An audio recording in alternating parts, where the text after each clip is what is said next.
Hello everyone. तो मैं आपको बता देती हूँ कि मैं आपको यूपी टेट की एग्ज़ाम की प्रिपरेशन करा रही हूँ। सोशल साइंस की मैं आपको प्रिपरेशन करा रही हूँ, जिसमें अभी फ़िलहाल हमारा हिस्ट्री का टॉपिक चल रहा है।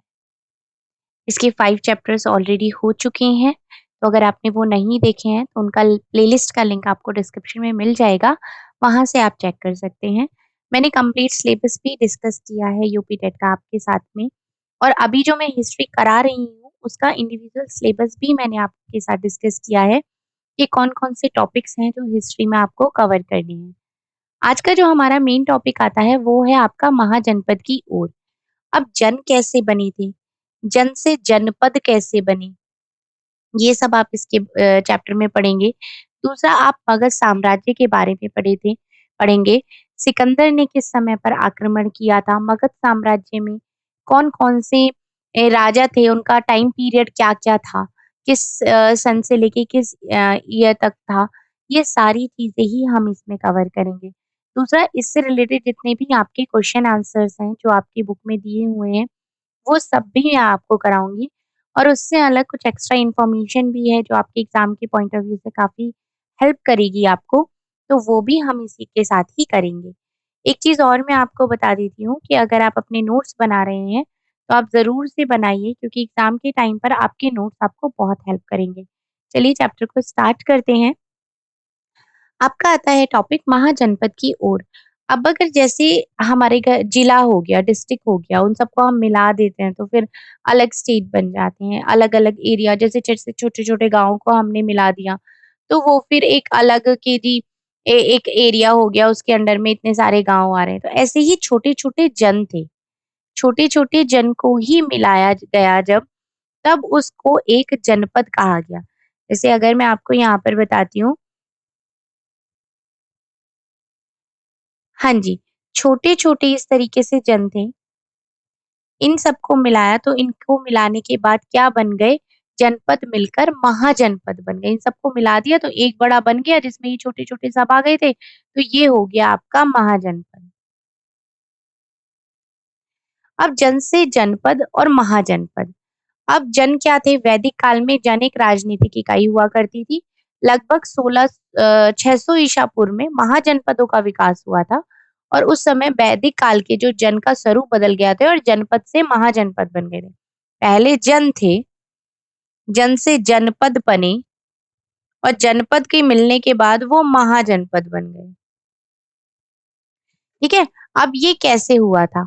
कुछ जनों का जो समूह था उसका विकास हुआ था, उसके बाद उन्होंने महाजनपद का स्वरूप ले लिया।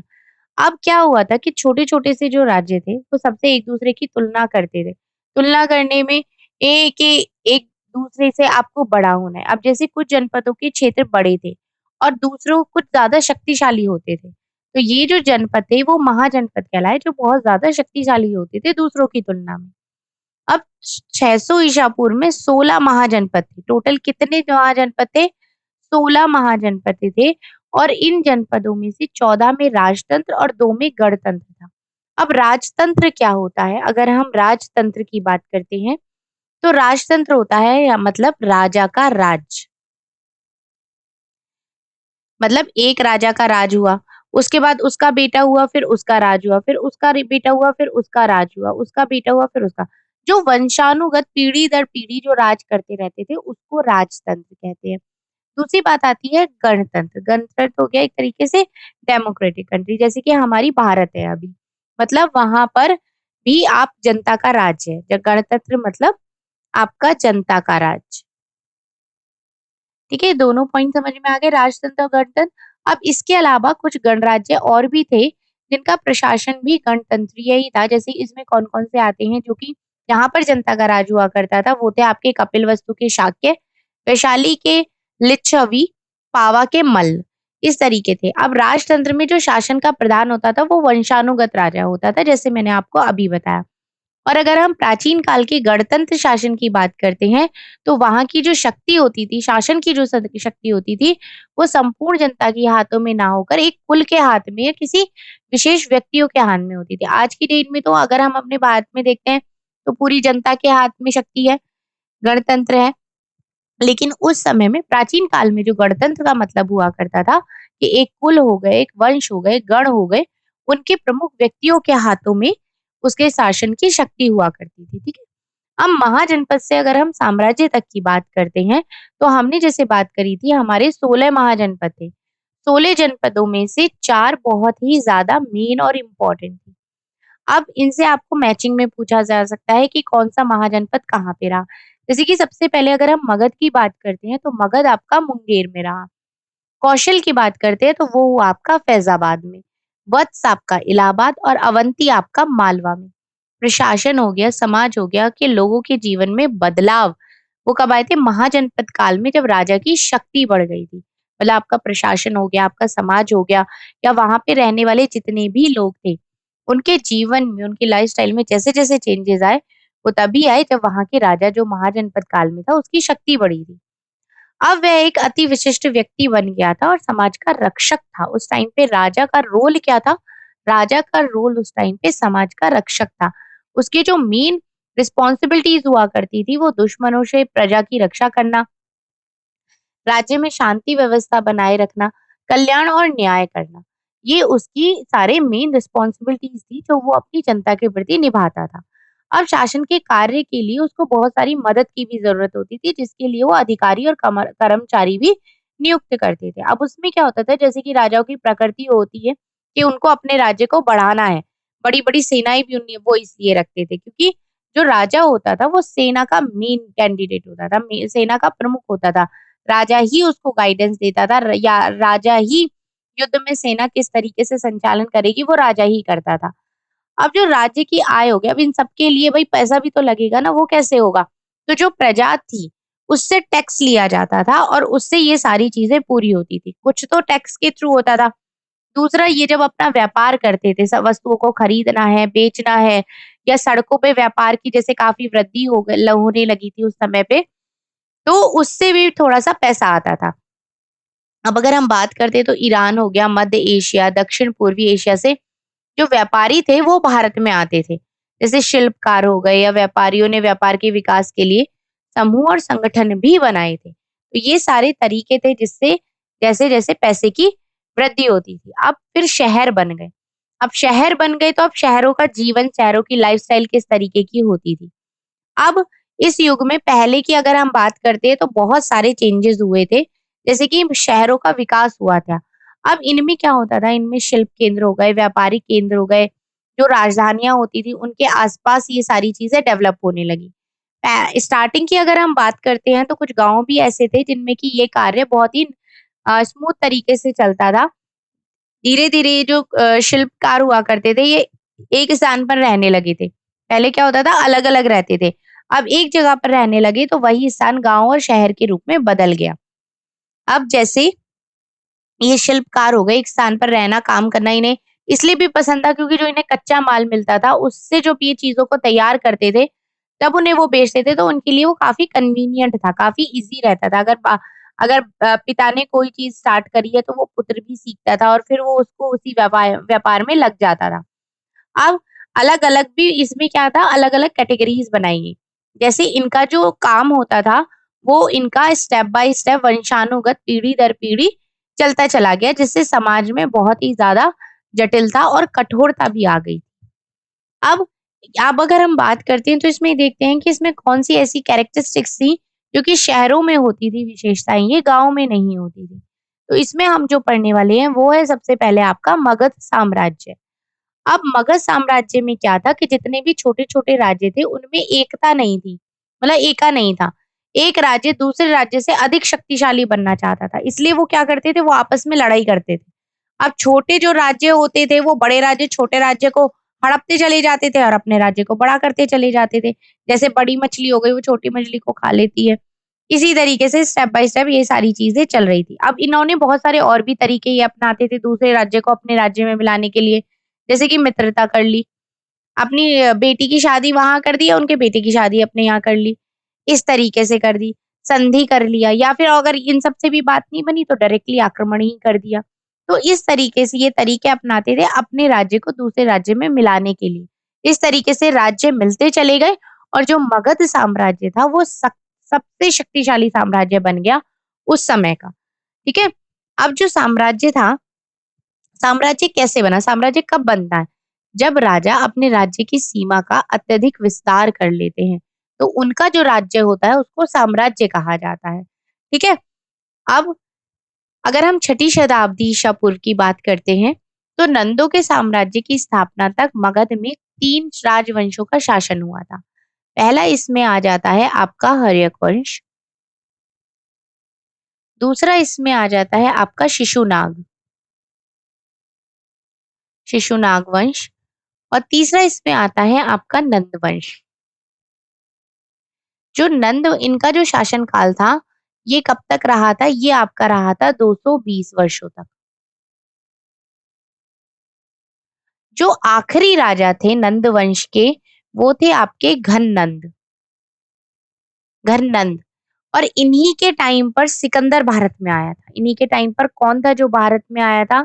सिकंदर। या सिकंदर किसके टाइम पर भारत में आया था? तो वो आपका घननंद के समय पर, जो कि नंद वंश के आखिरी शासन थे, राजा हुए, उनके में आया था।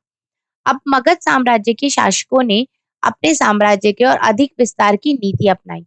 इनके पास एक सेना थी जिसमें बहुत सारे घुड़सवार थे, हाथी भी थे। इसीलिए जो मगध एक साम्राज्य था उसको विशाल कहा जाता था। विशाल साम्राज्य बन सका था, क्यों? क्योंकि उसके पास ये बहुत सारे हाथी और विशाल सेना भी थी। ये एक स्टोरी है पुरु की जो मैं आपको अभी बताऊंगी। इसमें पहले हम आगे इसको कवर कर लेते हैं चैप्टर को, उसके बाद मैं आपको ये स्टोरी बताऊंगी। जैसे कि सिकंदर का आक्रमण। अब हम सिकंदर के आक्रमण के बारे में समझते हैं। उन दिनों यूरोप महाद्वीप के यूनान देश में मैसिडोनिया नाम का एक राज्य था। अब वहां का जो राजा था सिकंदर, वो अपनी विशाल सेना लेकर निकला दुनिया जीतने के इरादे से। उसने कहा कि भाई मैं तो पूरी दुनिया को ही जीतूंगा। तो वह जो पारसीक थे, हकमनी साम्राज्य के सम्राट और अन्य बहुत से राजाओं को हराता हुआ सिंधु नदी के किनारे तक पहुंच गया था। मतलब उसने क्या करा, स्टेप बाय स्टेप बहुत सारे राजाओं को हराता रहा और लास्ट में वो सिंधु नदी के किनारे आ गया। उसने बहुत सारे छोटे-छोटे राज्यों को भी हराया। उसमें एक राजा था पुरी का। ये जो कहानी जो आप ऊपर इमेज में देखा था, ये राजा पुरी की कहानी है। अब ये राजा पुरी की कहानी क्या थी? अब सिकंदर की सेना जो थी वो लड़ते-लड़ते थक चुकी थी। जब उसने मगध के राजा घननंद की सेना के बारे में सुना, तो उसने मगध की सेना से लड़ने से इनकार कर दिया और वो वापस मैसिडोनिया लौट गया था। अब ये क्या थी? पुरी की कहानी क्या थी? पुरी की कहानी ये थी कि जो तक्षशिला के राजा थे आम्बी, इन्होंने सिकंदर को भारत में बुलाया था आक्रमण करने का, इनविटेशन दिया। अब पुरी के जो राज्य रावी और झेमल नदी के बीच में था। अब जब सिकंदर ने युद्ध की खबर सुनी तो पुरी ने भी सिकंदर के युद्ध के लिए वो भी तैयार हो गए। अब इन दो सिकंदर और जो पुरी की सेना थी, इन दोनों में भयंकर युद्ध हुआ। अब पुरी की सेना ने सिकंदर की सेना को का बहुत ही वीरता से सामना किया। उन्होंने क्या किया, सिकंदर की सेना ने जो पुरी के किले थे उसको भी बहुत नुकसान पहुंचाया, उनको भी घायल कर दिया, हाथियों में भी भगदड़ मच गई। मतलब काफ़ी क्षति हुई इस युद्ध में। बहुत सारे लोग घायल हो गए, वो स्वयं पुरी खुद भी घायल हो गए। अब पुरी को बंदी बना लिया गया और सिकंदर के सामने लाया गया। अब सिकंदर ने उनसे पूछा कि पुरु बताओ तुम्हारे साथ कैसा व्यवहार किया जाए? अब पुरु क्या जवाब देते हैं? पुरु बोलते हैं कि मेरे साथ ऐसा ही व्यवहार किया जाना चाहिए जैसा एक राजा दूसरे राजा के साथ व्यवहार करता है। तो इस कहानी से जो सिकंदर था वो बहुत इम्प्रेस हुआ इस बात से उनकी। तो वो उनको बोलता है वो कि क्या तुम मेरे मित्र बनोगे? तो उसने कहा, सिकंदर ने बोला कि हाँ, भले ही मैं इस युद्ध में हार गया हूँ, पुरु ने बोला, लेकिन मुझे एक बहुत अच्छा मित्र भी मिल गया है। तो सिकंदर उसके उत्तर से इतना ज़्यादा प्रसन्न हुआ था कि पुरु का जो राज्य था वो सिकंदर ने लौटा दिया था। ये वाली पुरु की स्टोरी थी सिकंदर के साथ। अब सिकंदर ने जो आक्रमण किया था उसका प्रभाव क्या-क्या रहा? जैसे कि राजनीतिक क्षेत्र से ज़्यादा सिकंदर के आक्रमण का प्रभाव सांस्कृतिक क्षेत्र में पड़ा था। जैसे कि भारत पे 362 ईसा पूर्व में आक्रमण किया था। सिकंदर के जब भारत में उसने आक्रमण कर दिया तो इतिहास की तिथि निर्धारण में सहायता मिल गई थी। मतलब अब तक आप आइडेंटिफाई नहीं कर पाते थे कि जो हिस्ट्री है वो कब से है। तो जब से सिकंदर आया तो उससे इसके आइडेंटिफिकेशन में काफ़ी हेल्प रही। दूसरा एक चीज़ और आता है कि सिकंदर ने जब आक्रमण किया तो भारत के जो द्वार थे, जैसे कि वो यूनानी संपर्क कर सकते थे या उसके लिए वो काफ़ी हेल्पफुल रहा। और इस घटना के बाद जितने भी विदेशों से उनके व्यापारिक संबंध थे, सांस्कृतिक संबंध थे, वो भी स्थापित हुए। जितनी भी भारतीय शिल्प कला थी, ज्योतिष विज्ञान थी, यूनानी लेखक हो गए, उनको उनके ऊपर भी गहरा प्रभाव पड़ा था। भारतीय सिक्कों पर यूनानी सिक्कों के निर्माण की शैली का भी प्रभाव दिखाई दिया था। तो ये सारे इफ़ेक्ट थे जो सिकंदर के आक्रमण के बाद हुए। अब अगर हम राजवंश की बात करते हैं, ये बहुत इम्पोर्टेंट है कि किसका राज्य कब से कब तक रहा। जैसे कि सबसे पहले इसमें थे हयक वंश। हर्यक वंश में क्या था, 544 से 492 ईसा पूर्व तक इनका शासन रहा था। दूसरे इसमें आते हैं आपके शिशुनाग। शिशुनाग की अगर हम बात करते हैं तो 492 से 344 ईसा पूर्व तक इनका शासन रहा था। जो तीसरे नंबर पे आते हैं नंद वंश के घन नंद, अभी जिनके बारे में हमने पढ़ा था, उनका जो शासन था वो 340 से 323 ईसा पूर्व तक रहा था। तो ये पूरा चैप्टर है जो आपको तो अच्छे से समझ में आ गया होगा। इस चैप्टर में से बहुत सारे छोटे-छोटे से पॉइंट्स भी हैं। आप अगर नोट्स बना रहे हैं तो काफ़ी हेल्प करेंगे। चलिए इससे रिलेटेड हम क्वेश्चन आंसर्स कर लेते हैं। इसमें सबसे पहला क्वेश्चन आता है कि महाजनपद कैसे बने थे? अब अगर हम बात करते हैं, जो जनपद थे वो तहसील से मिलकर बने थे, तहसीलों से मिलके थे। और जब हमने छोटे-छोटे जनों को मिला दिया था, छोटे-छोटे जन को मिला दिया था हमने, तो वो सारे मिलकर महाजनपद बन गए। वो सारे मिलकर महाजनपद बन गए थे। अब 16 जानपद महाजनपद मेन थे, उनमें से 4 प्रमुख थे। 4 प्रमुख कौन-कौन से थे? 4 प्रमुख में सबसे पहले आ जाता है आपका मगध। मगध की राजधानी मुंगेर थी। दूसरा इसमें आपका आ जाता है कौशल। कौशल आपका फैज़ाबाद में था। तीसरा इसमें आपका आता है वत्स। वत्स आपका इलाहाबाद में। और लास्ट इसमें आपका आता है अवंती। अवंती आपका है मालवा।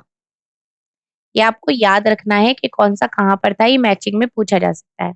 अब राजतंत्र और गणतंत्र में क्या अंतर है? राजतंत्र क्या होता है, जो पीढ़ी दर पीढ़ी राजा ही शासन करता रहता है, वो आपका राजतंत्र होता है। उस समय की अगर हम गणतंत्र की बात करते हैं, तो किसी गण या किसी वंश के प्रमुख व्यक्तियों का शासन था, तो वो आपका गणतंत्र में आता था। ठीक है? नेक्स्ट क्वेश्चन आपका आता है, अपने राज्य को शक्तिशाली बनाने के लिए राजाओं ने क्या प्रयास किए थे? अगर वो अपने राज्य को शक्तिशाली बना रहे थे, तो जितने भी शक्तिशाली राजा हुए, उन्हें छोटे-छोटे राज्यों को अपने राज्य में मिलाया। बहुत से लोगों के साथ संधि कर ली, बहुत से लोगों के साथ डायरेक्ट आक्रमण किए, बहुत सौ के साथ शादी कर ली। तो इस तरीके से इन्होंने अपने राज्य को शक्तिशाली बनाने का प्रयास किया था। अब सिकंदर ने पुरु के साथ कैसा व्यवहार किया? जो स्टोरी मैंने आपको बताई थी, उसमें सिकंदर ने राजा पुरु के साथ बहुत ही मित्रतापूर्ण व्यवहार किया था, जैसा एक राजा दूसरे राजा के साथ करता है। तो जिससे सिकंदर जो था वो बहुत ज़्यादा प्रभावित हुआ था पुरु से, और उसने पुरु का शासन भी उसको, राजपाट जो था वो भी उसको वापस कर दिया था। हम नेक्स्ट चीज़ में आते हैं, फिल इन द ब्लैंक्स की अगर हम बात करते हैं। राज्य की सीमा का अत्यधिक विस्तार करने वाले राज्य को क्या कहा जाता है? उसको हम साम्राज्य कहते हैं। दूसरा आता है महाजनपद काल में राजा का जो राजा का जो रोल था वो क्या था? राजा का समाज का रक्षक था। राजा का रोल था समाज का रक्षक। किसके समय में सिकंदर भारत आया था? घन नंद, जो कि नंद वंश के आखिरी शासक हुए। उनके शासनकाल में सिकंदर भारत आया था। अब लास्ट आता है आम्बी का राजा था। आम्बी का राजा कहाँ का था राजा था? तक्षशिला। तक्षशिला। तो ये आपके यहाँ पे ये कंप्लीट होते हैं। इसमें एक और बहुत एक्स्ट्रा चीज़ें आ जाती हैं जो मैं आपको बता देती हूँ यहीं पर। जैसे कि इन्होंने एक्टिविटी दी हुई है कि शिक्षक की सहायता से अपनी अभ्यास पुस्तिका में जितने भी महाजनपद हैं, वर्तमान के किस-किस राज्य में हैं उनके लिखें। जिसमें आपका मगध हो गया, काशी हो गया, मत्स्य हो गया, अंग, सूरसेन, मल्ल ये हो गए। दूसरा एक और चीज़, जहाँ पर आप रहते हैं 16 महाजनपदों में से आपका क्षेत्र किससे संबंधित है? या फिर वर्तमान में उत्तर प्रदेश में कुल जिले कितने हैं? उनकी आप सूची बनाइए। तो ये बहुत इम्पोर्टेंट है जो मैं आपको अभी बता देती हूँ।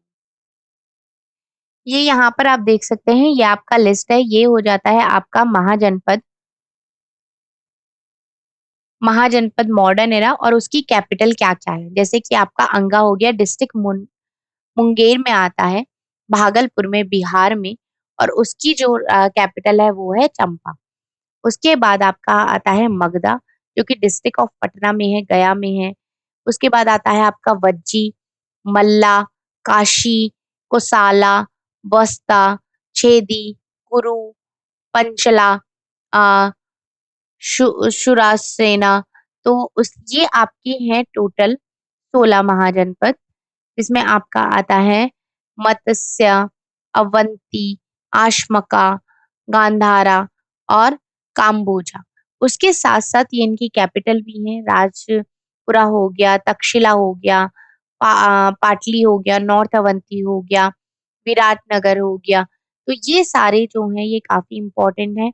आप अपने पास जब नोट्स बनाएँ तो उनमें ये ज़रूर से लिखें, क्योंकि ये यूपी का एग्ज़ाम है, तो इसमें इस यूपी से रिलेटेड कुछ भी पूछा जा सकता है और महाजनपद का जो टॉपिक है वो मोस्ट इम्पोर्टेंट है। आप इसमें कुछ भी पूछ सकते हैं कि ये वाला अगर वो अंगा को ही बोल दें, तो उसकी कैपिटल क्या है? 4 मैचिंग में ऑप्शन दे देते हैं। वज्जी पूछ सकते हैं, मुज़फ्फरपुर हो गया या वैशाली बिहार का हो गया, वहाँ पे है मॉडर्न एरा में। एक और इसमें इम्पोर्टेंट चीज़ आ जाती है, ये है डिस्ट्रिक्ट, उत्तर प्रदेश के डिस्ट्रिक्ट की अगर हम बात कर रहे हैं। इसमें आपका आता है वेस्टर्न यूपी में का क्या पढ़ते हैं, रोहेलखंड में क्या है, आगरा रीजन में, सेंट्रल यूपी में, बुंदेलखंड में, प्रयागराज में, अवध रीजन में, ईस्टर्न यूपी में। तो टोटल मिला के 75 डिस्ट्रिक्ट है और 18 आपके डिविजन्स हैं। तो ये आपको ज़्यादा भी नहीं तो एटलीस्ट इतना पता होना चाहिए कि अगर शामली की बात आ रही है तो वो किधर पड़ता है, वो वेस्टर्न यूपी में है। अगर वो वाराणसी की बात आ रही है या आपका दूसरा लखनऊ की बात आ रही है तो वो सेंट्रल यूपी में पड़ेगा। तो ये इतना आपको पता होना ज़रूर से चाहिए। तो ये कुछ पॉइंट्स थे इम्पोर्टेंट जो मैंने एक्स्ट्रा इसमें ऐड करे थे। होप सो आपको चैप्टर अच्छी तरीके से समझ में आ गया होगा। ये जो एक्स्ट्रा महाजनपद हैं 16 ये अभी कहाँ पर है यूपी में, ये आप ज़रूर से नोट करिएगा। होप सो वीडियो आपके लिए काफ़ी हेल्पफुल रही होगी। नेक्स्ट वीडियो में हम अपना नेक्स्ट टॉपिक, नेक्स्ट चैप्टर को कवर करेंगे। Thank you so much.